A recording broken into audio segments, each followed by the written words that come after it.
Готово? Записваме? Окей.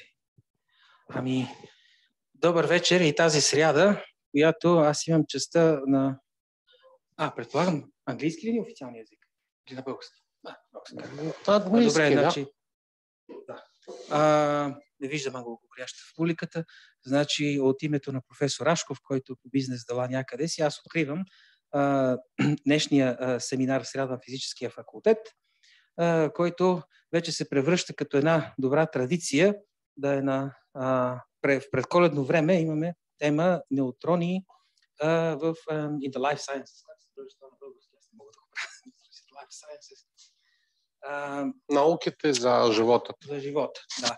От директора на Франк лабораторията по неутронна физика, която е част от Обединения ядрен институт в Дубна, професор или доктор Валерий Швецов, на когото давам думата сега. Good afternoon, dear colleagues.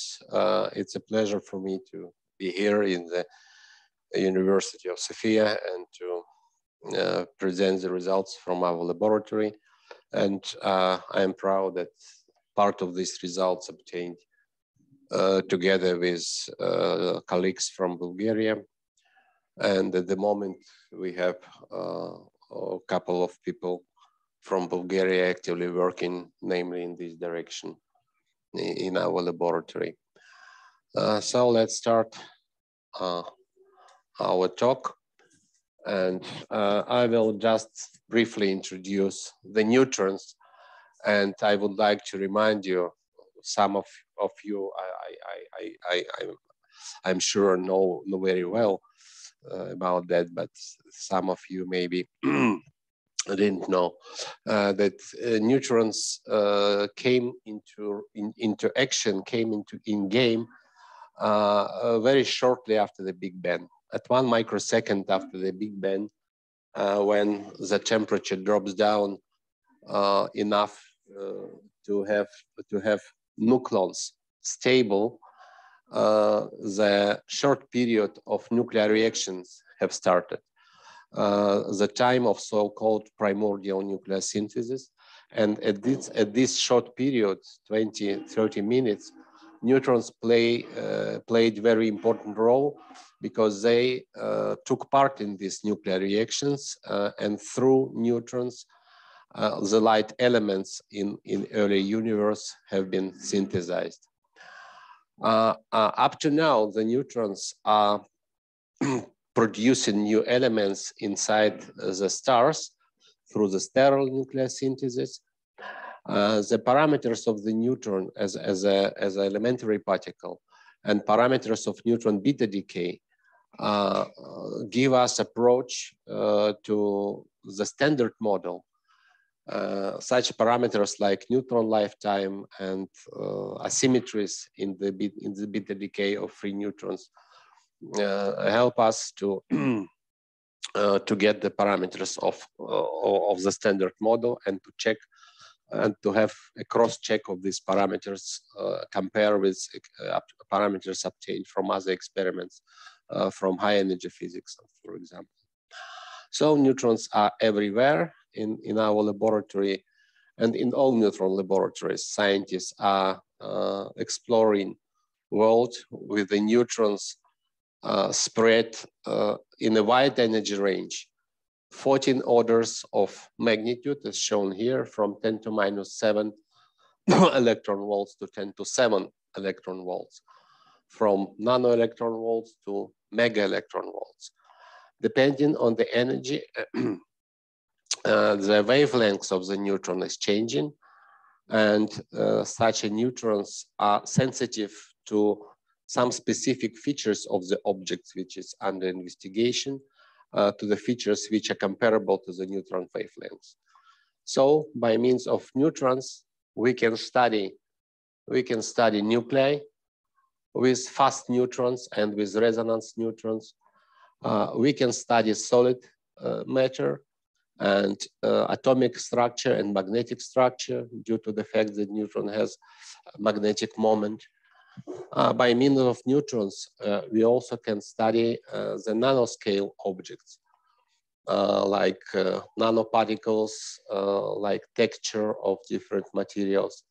And also by neutron imaging and by neutron radiography and tomography, we can study the big objects like construction, mechanical construction part, mechanical parts, in order to study the strain and stresses and visualize strains and stresses in such objects. So by means of neutrons, we can study objects in a wide range of distances from 10 to minus 13 centimeters to micrometers. In our laboratory, we have wide range of research in the field of condensed matter.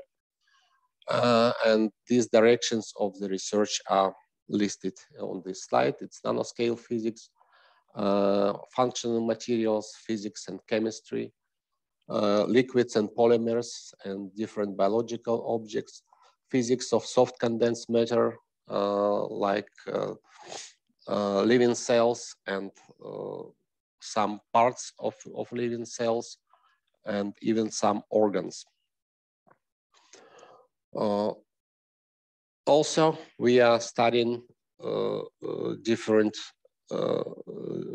also we have research in more applied directions, like a structural characterization of functional materials, control of residual stresses and strains in mechanical parts and components, texture analysis of different objects like geological objects and biological objects by neutron diffraction and so on. We have park of neutron instruments around our reactor IBR2. On this small picture in the upper right corner of my slides, you can see the plan view of the experimental hall of IBR2 reactor. Reactor is here in the center, and around reactor we have around 20 different installations. Most of them are dedicated to the condensed matter research. Most of them are diffractometers, and they are listed here on this slide. Some of these diffractometers using Fourier technique to get better resolution, better spatial resolution. Some of these diffractometers can be used to study objects at high pressures. At the moment, we reached the level of 50 gigapascal pressure. It's 500,000 bars. And our goal is to come to megabar level, to 100 gigapascal range. The luminosity, samples are very small. It's parts of cubic millimeters. And it brings us very big difficulties, because the scattering from the anvil, which we are using to get this such pressure, is very high, in spite of we using collimated beam and so on. And the sample itself is very small, but the luminosity of our reactor is high enough in order to make such measurements. Also, we have small angle neutron scattering facilities, one active, one operating, and one under construction. And we have 3 reflectometers. 2 of them are using polarized neutrons. One of these reflectometers now is going to become the spin echo spectrometer, spin echo small angle neutron scattering spectrometer at the beam number 9. This is an example of one of our instruments in elastic neutron scattering facility NERA, which is led by our colleague from Poland. And the new machine also is initiated by Polish group, and hope for this project will be realized at the beam line number 2 of our reactor. We already made necessary preparatory work to clean the room. So old machine was dismantled, and now we are we already get some portion of the equipment. Another one delivery we are awaiting in the beginning of the next year. And before the startup of our reactor in October 23, maybe we can start some tests with some components of the new inelastic neutron spectrometer. It's one of the examples of the research at high pressures. Iron oxide with a very unusual composition. Look, it's iron 4, oxygen 5. Before we knew only these iron oxides, which are listed here. This material could be synthesized only at very high pressures. This work has been done in cooperation with our German colleagues from Munich. And the researchers at IBR2 reactor at the synchrotron facilities revealed very unusual structure, very unusual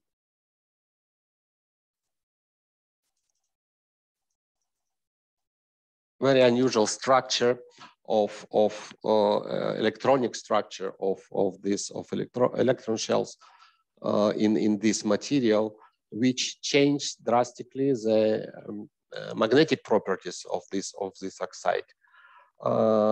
It changes the magnetic properties, and because such a material could be synthesized at very high pressures, possibly this is the key to the understanding of the mechanism of formation of the Earth's magnetic field.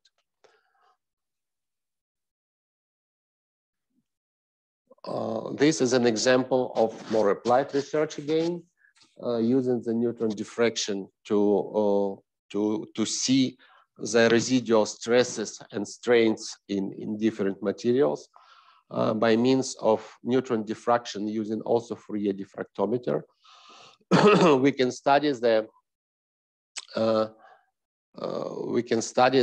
properties of the parts coupled together by different types of welding, electron beam welding, laser beam welding, and we can propose to the technology what is the better way to couple these components to have less residual stresses and strains in these materials after mixing. The main part of my report will be dedicated to the life science. It was just an introduction to see the whole range of the research. And in the life science, now we are using different methods and different instruments which we have in our at our reactor, and not only our instruments, we are also using synchrotrons in all over the world. We are using the X-ray diffractometers and small angle X-ray machine, which we have in our laboratory. And also we are using Raman spectroscopy to study the properties of these materials. This part of my talk is shown. I see the camera is not looking at me. Yes, it's okay. I will just advertise, and you can see on the screen this booklet on life sciences, which we published last year. And I live in the information center of the physical department of the university. I leave 4 books of these booklets.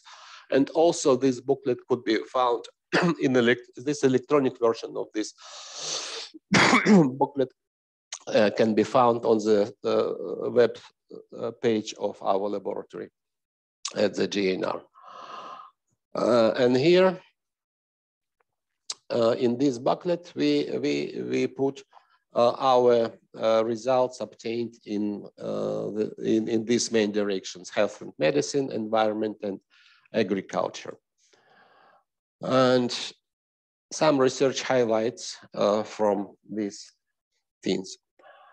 A couple of groups in our laboratory are studying the biological membranes.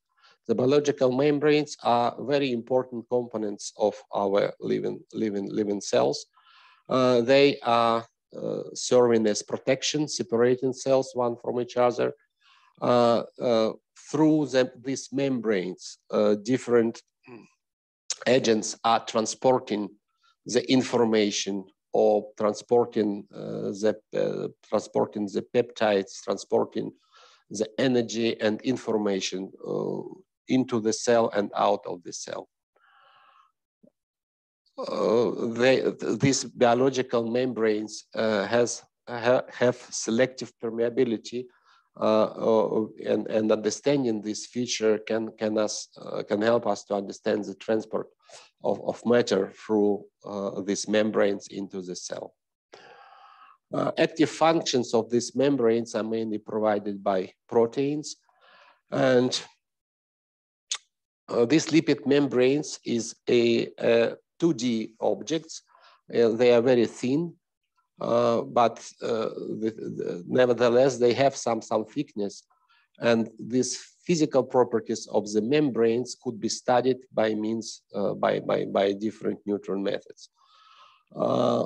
These neutron methods are small angle neutron scattering, inelastic neutron scattering, as well as X-ray scattering, inelastic X-ray scattering and X-ray scattering.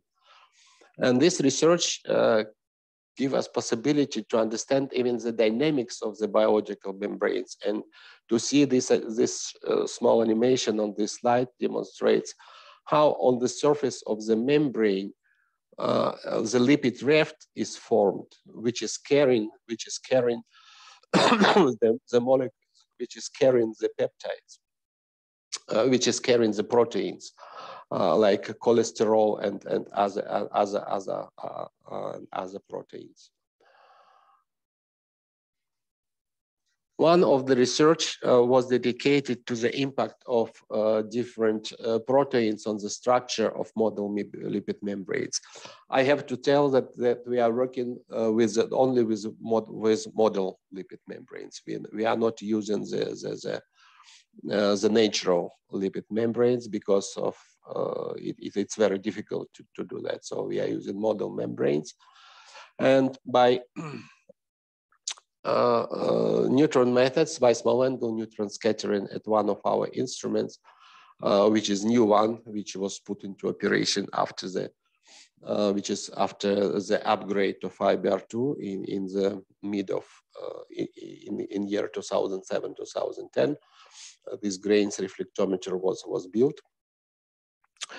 And the main result of this research shows that the cholesterol increase the thickness of the lipid membrane, and melatonin in opposite decrease the thickness of the membranes, and due to the fact that they are accumulating in different membrane regions, and it changes drastically the properties of the membrane, the permeability, and so on. You see the publication with very international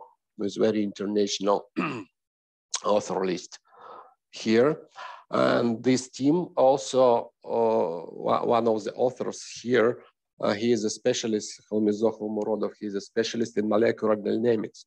They did not only experimental research, but they also did the computational analysis of this mechanism.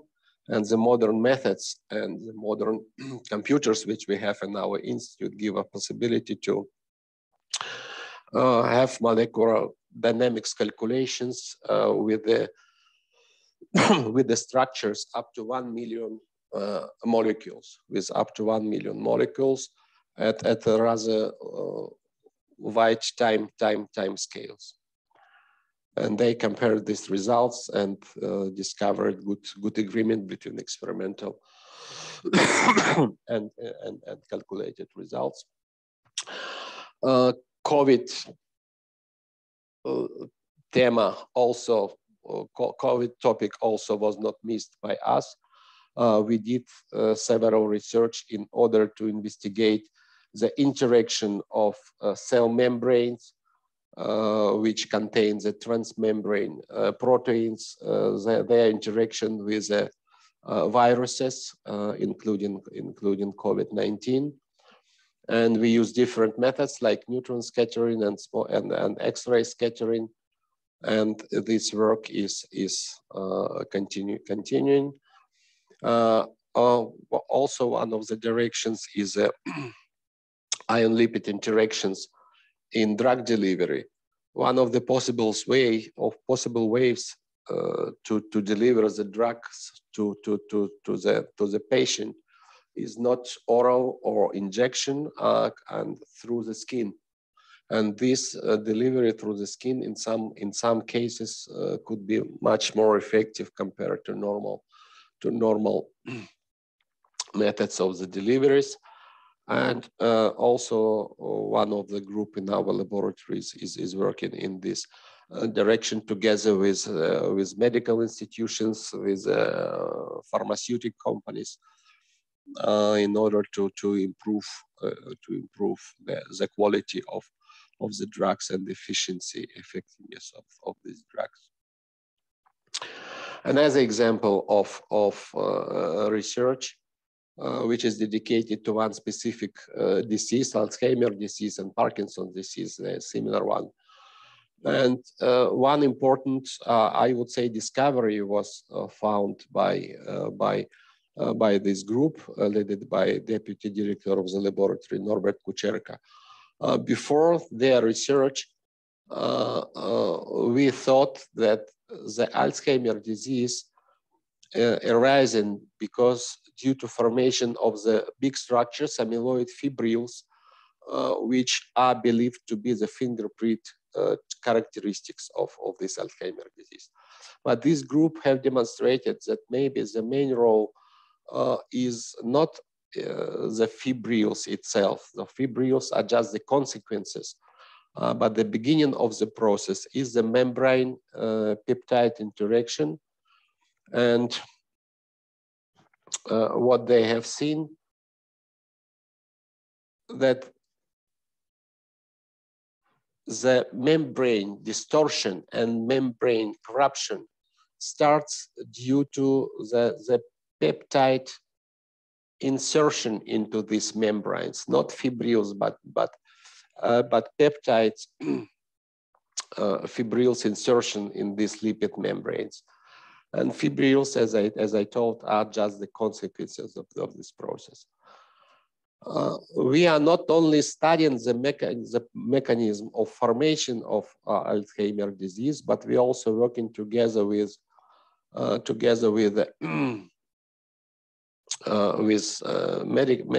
medicines in order to heal this disease.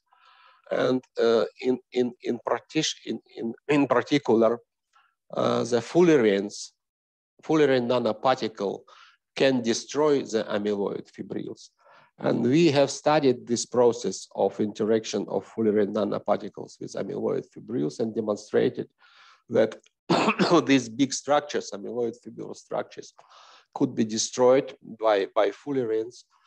And in this research, we widely used one very useful properties of the neutrons and neutron scattering research, especially in biology, so-called variation of the contrast by isotopic composition. I'd like to remind you that the hydrogen has very high scattering cross section, and deuterium much smaller, or more than one order of magnitude smaller scattering cross section. So if we in one biological object we will replace hydrogen with the deuterium, the contrast will change drastically, and this method help us to make the fullerenes itself invisible.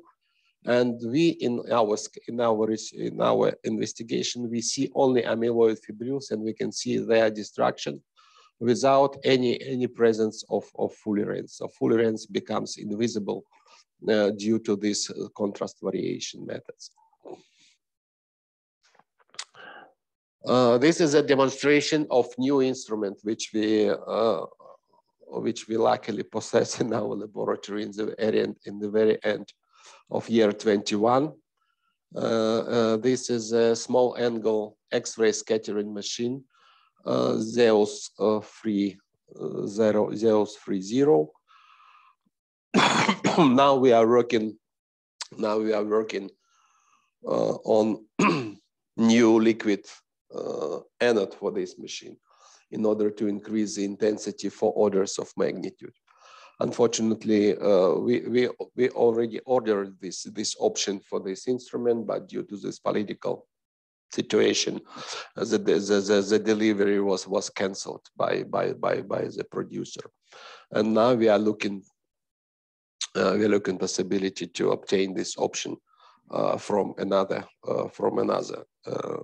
company, and this process is already on the way. But even with this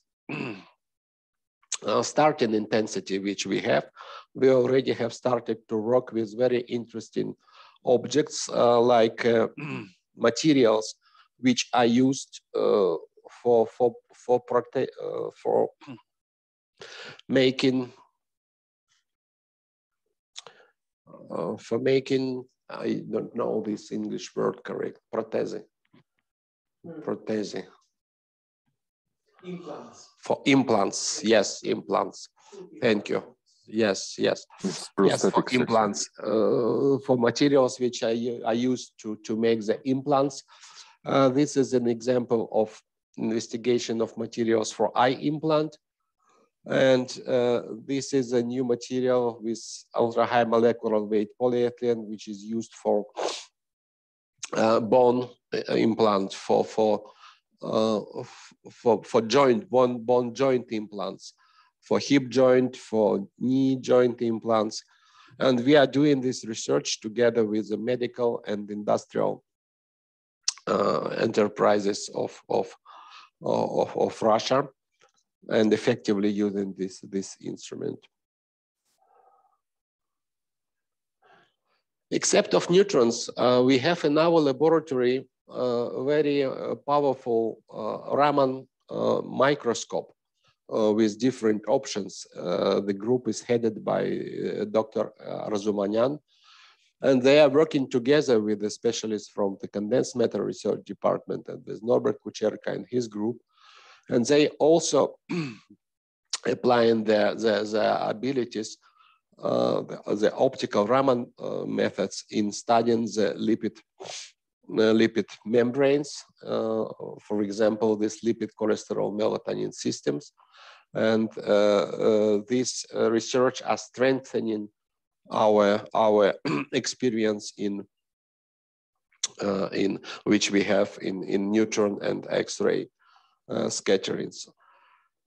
So like the all Joint Institute for Nuclear Research is powerful from my point of view because of having at one territory specialists from different field of research in nuclear physics, in radiobiology, in theory. And our laboratory also reflecting this feature of the GNR. We also have very multidisciplinary research and multi-methodical research of the same objects from different sites by different methods, and it's strengthening our research due to that fact. Our research are strengthened. Now I am coming to the second part of application of neutrons in life sciences. Our first example is the neutron activation analysis. In particular, the application of neutron activation analysis for biomonitoring. This topic is already well known in all over the world because this group of neutron activation analysis headed before by Dr. Marina Frantaseva. Now the chief of this group is Dr. Inga Zinkovskaya.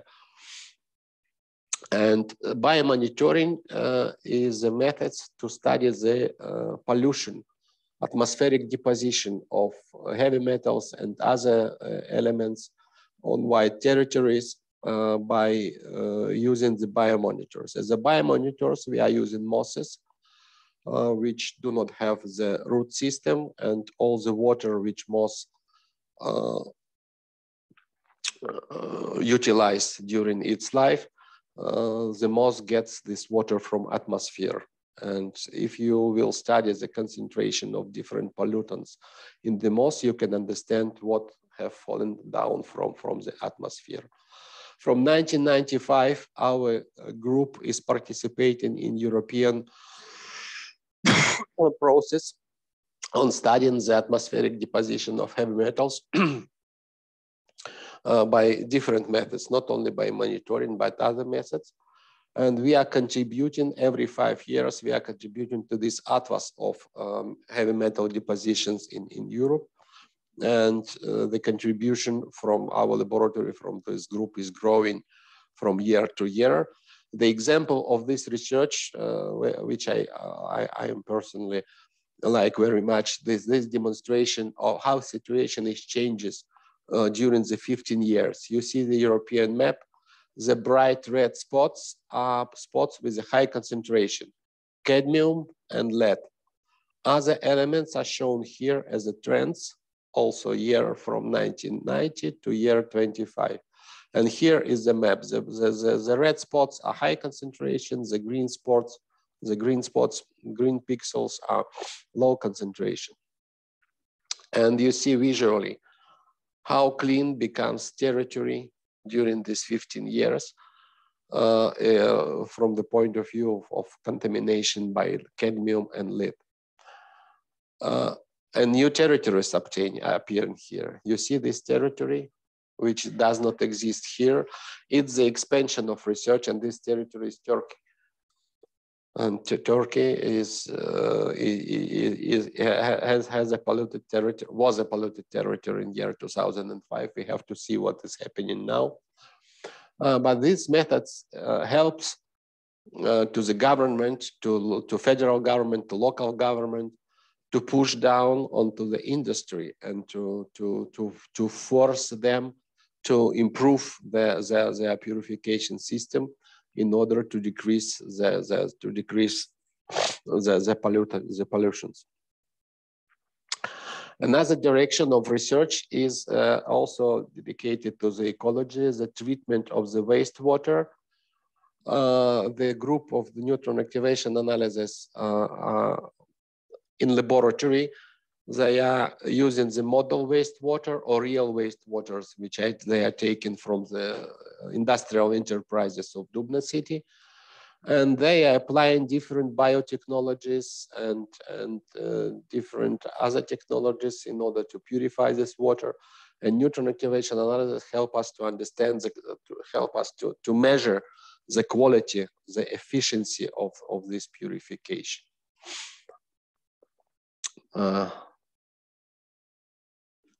This slide is demonstrating the purification of the water obtained from the enterprise of GNR, the industrial enterprise of GNR, the mechanical workshop of GNR, by means of special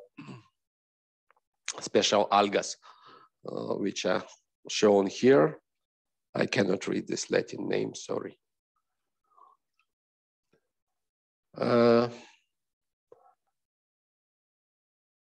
Young scientists from this group even get some European award in year 2021 due to this work on metal removal from the industrial wastewater using different hybrid sorbents. Also, neutron activation analysis help us to understand the quality of the food of different plants and fruits and vegetables and wines. This is an example, not wines, these are not wines. These are dedicated to peaches and apples. And we are studying the transfer, and we are getting experimental coefficients of transfer of different elements from the soil to leaves, to the branches, and to the fruits itself. And we understand which elements are concentrated in which parts of the plant. And due to this fact, we can understand which pollutions could be dangerous, because if these pollutions are accumulated in fruits, that means the concentration of these specific elements should be minimal in this soil. So this information is useful for understanding the potential danger of different pollutions. In the very end of my presentation, I'd like to remind you that our IBR2 reactor, which at the moment is out of operation, but we hope for it will restart in October 2023, less than 1 year from now. This shutdown, temporary shutdown, is caused by technical and bureaucratical reasons. Technical reason is a malfunction of one of our heat exchangers, and the bureaucratical reason is the end of our license. And now we are in the process of obtaining the new license for operation. But before this temporary shutdown, we successfully used the user program. All these instruments around reactor are available for scientists from all over the world through the normal application process, which is very simple and is managed very effectively. And I made some comparison of the effectiveness of our IBR2 instruments with the European sources, neutron sources. We have such a book prepared by S3 group on neutron scattering facilities. This is a publication of approximately 3 or 4 years ago. And in this book, they have made such calculations. So in Europe, we have 160 neutron instruments at 13 European neutron sources. In total, these instruments generates 30,000 instrument days per year.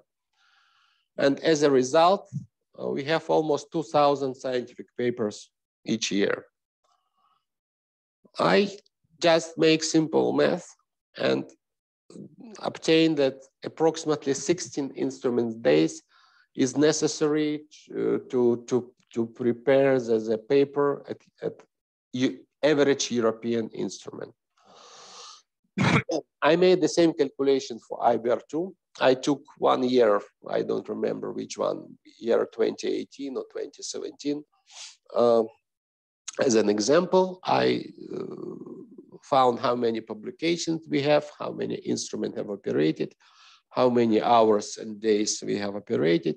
And I have found that approximately 17 in year 2017. This is the annual report of 2017, which I used for the basis. So with IBR2, we need 17 instrument days, almost the same. So it's our comparison with average European instruments. Our goal is to be at the level of the best European neutron scattering facilities like ILL and ICES and Munich FRM2. And we are working all together with the colleagues from the member countries of the GNR in this way. And for the final conclusion, I would like to remind this nice picture which prepared by our colleagues from ILL, which demonstrates where the neutron scattering methods and neutrons are applied in all field of the research and industry and application. And it's very wide range. Starting from the fundamental physics, you see here the quark structure, and I mentioned about the primordial nuclear synthesis and standard model parameters, and condensed matter studies and earth science and solid state physics from fundamental to applied research, and different industrial applications, which are used in all these activities which we have. So from my point of view, the neutron scattering technique will live for a long time because it's used in different research. In spite of X-ray research, also very important and very powerful, and much more cheaper compared to neutrons. and much more neutron sources, and the luminosity of the X-ray sources is much more higher compared to the neutrons. But the neutron will have their own niche for the research in future. And with that, I would like to thank you for your attention and welcome to the GNR, to the Frank Laboratory of Neutron Physics. Okay, thank you, Valery. I guess we now have some time for questions. Everybody is welcome to put forward their questions. Do we have some?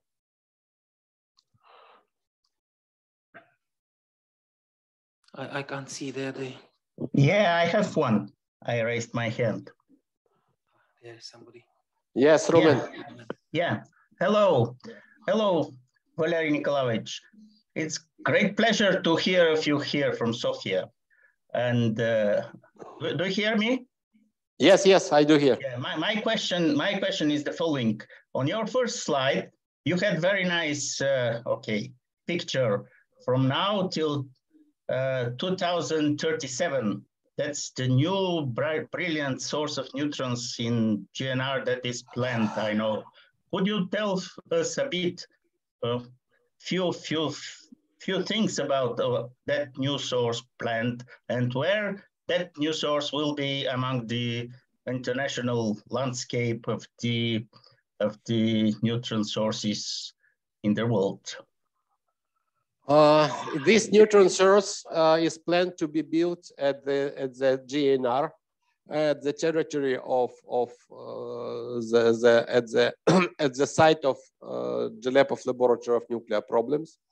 I mean this territory, which is called by name of this laboratory. We have found the proper place for location of this source.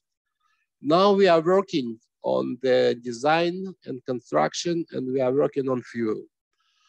Our goal is ambitious. We would like to have the same intensity, the same average intensity as ESS source at Lund, and 10 times higher peak intensity due to shorter pulse.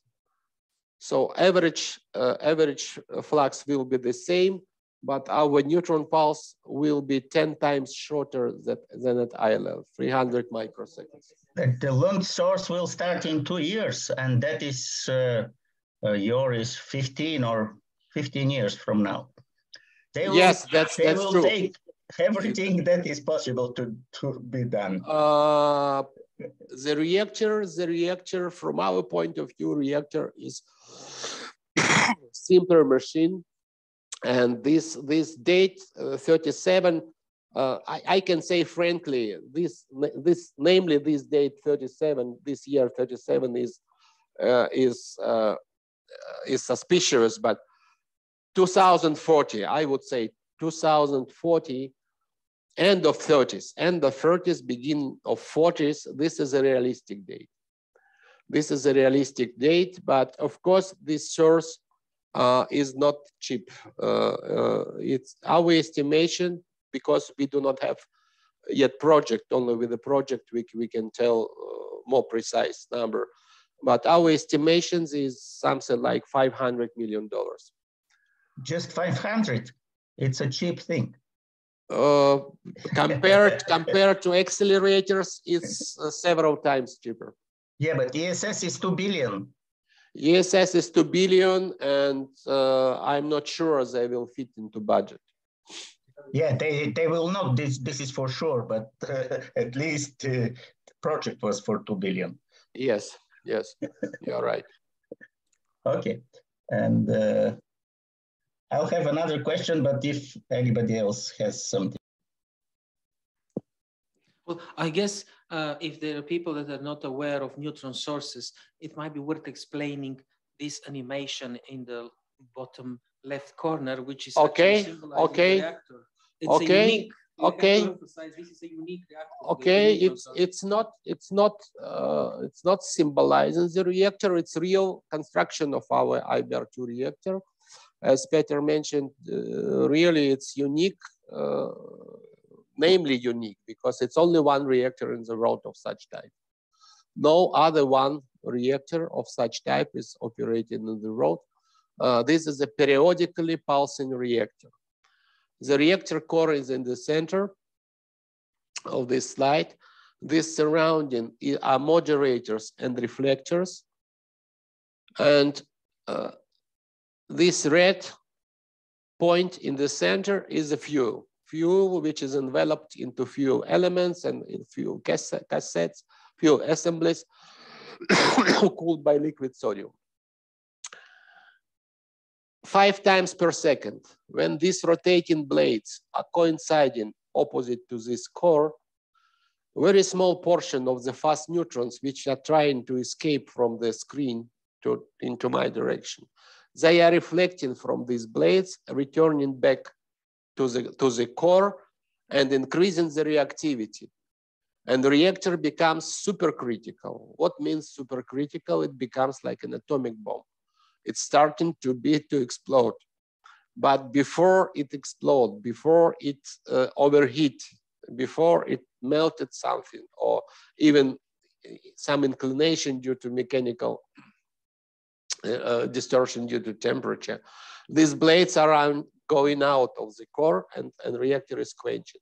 So we are generating 5 times per second, we are generating these powerful pulses. And the peak power of the reactor, the power which corresponds to the peak intensity of the thermal neutrons, is 2 gigawatt. Instead of 2 megawatt average power, we have 2 gigawatt. So the brightness of the source is very high. And at the moment, we have our average source like ESS, 10 to 16, not average, sorry, peak source, like ESS will have, 10 to 16. SNS is operating is smaller. SNS has smaller peak intensity.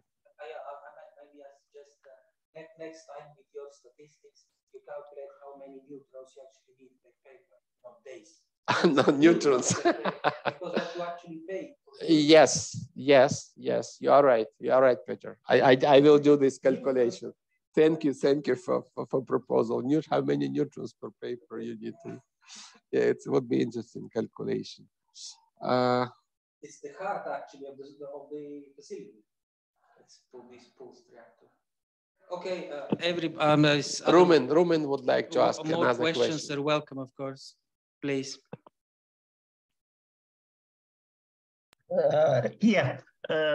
It's a bit at variance of the topic of your presentation, but the neutron is a very good object for studying the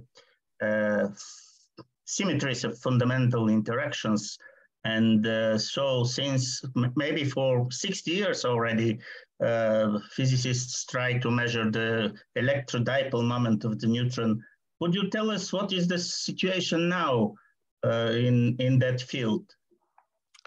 Yes, I can tell. The electric dipole moment of the neutron is measured most precisely with ultra cold neutrons, and the numbers are some units to 10 to minus 26 of electron charge by square electron charge by centimeter. And the progress is very low, very low, because this number, I would say, when I came to the laboratory, it was almost 40 years ago, 35 years ago. The number was 10 to minus 24. The limit was electric dipole moment of the neutron was 10 to minus 24. So 2 orders for 3 decades. So 1 order per year, more or less. Yes, and I do not see the possibility to increase, because all the methods are are limited by systematics. So statistics is enough, but systematics is not yet overcome by many groups. So my prediction, maybe we will come to -10 to -27 electron charge by centimeter, maybe one order more, but not smaller. And some theories predict the level of electric dipole moment on the level 10 to -30, 10 to -31. Okay, So, we are far from theory predictions. Yeah, but yes. Last measurement was done in Willingen in PSI Institute. Yes, yes, you're right. You're right. So and they made just one order of magnitude for 10 years. Yeah, you're exactly correct. Okay, exactly. Thank you. Any more questions? Well, I guess if there are no more questions, then we should thank again our speakers. Thank you very much, Valerie. And I guess before next Christmas, we have another nice talk Peter. in a much even nicer times. So thank you once more. And I should close this seminar if no more questions. So thanks. Благодаря на всички и весели праздники. Спасибо, Весели праздници. Спасибо, Валера. Живи и здраве.